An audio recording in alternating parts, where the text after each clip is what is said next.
It's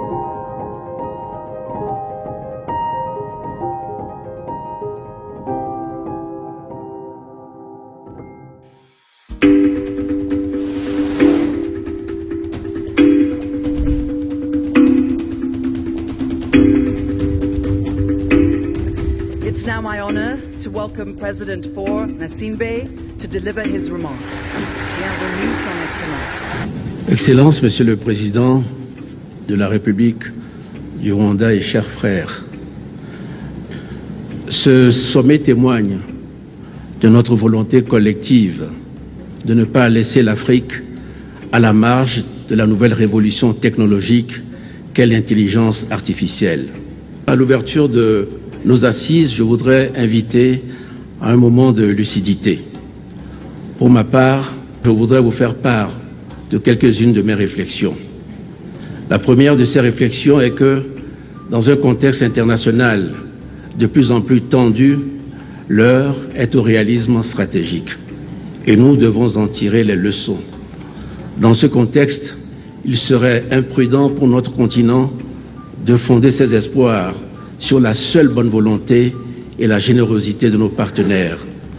L'intelligence artificielle ne fera pas exception. C'est pourquoi mon deuxième point est que nous devons avoir une approche sélective, stratégique et adaptée aux capacités réelles de notre continent. Avoir de l'ambition pour l'IA en Afrique, ce n'est pas essayer de tout faire, mais bien choisir ce que l'on fait. Je pense ici à 2 ou 3 secteurs clés de nos stratégies de développement: la santé, l'éducation et l'agriculture.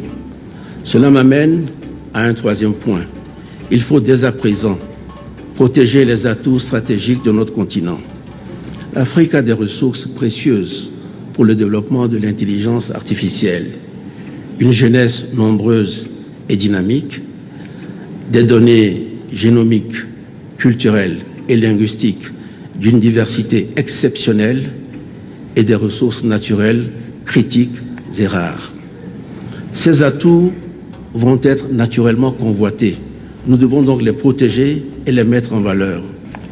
Pour toutes ces raisons, nous devons construire une souveraineté numérique réaliste et ciblée. Nous devons aussi plaider pour un cadre international équitable et exiger une place dans les enceintes de gouvernance mondiale. Mon dernier point est que l'équité sera une condition essentielle d'une intelligence artificielle au service de tous en Afrique. L'intelligence artificielle doit aussi bénéficier aux travailleurs informels, aux zones rurales comme aux jeunes sans accès direct à la technologie. Cela suppose des formations ciblées, des investissements dans la connectivité et des solutions pensées pour les réalités locales. Vous l'avez compris, je souhaite ouvrir ce sommet par un mot de prudence, non pas pour freiner l'élan, mais pour nous ancrer dans le réel. L'intelligence artificielle est la prochaine grande révolution. Elle peut être pour nous un levier d'indépendance, de transformation et d'unité. Mais il est temps d'être réaliste. Il est temps d'être stratège. Il ne s'agit pas de tout faire, mais de bien choisir. Et surtout choisir de protéger ce que nous avons de plus précieux, notre jeunesse, nos ressources naturelles et nos données.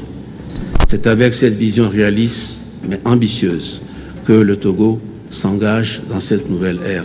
Je vous remercie de votre aimable attention.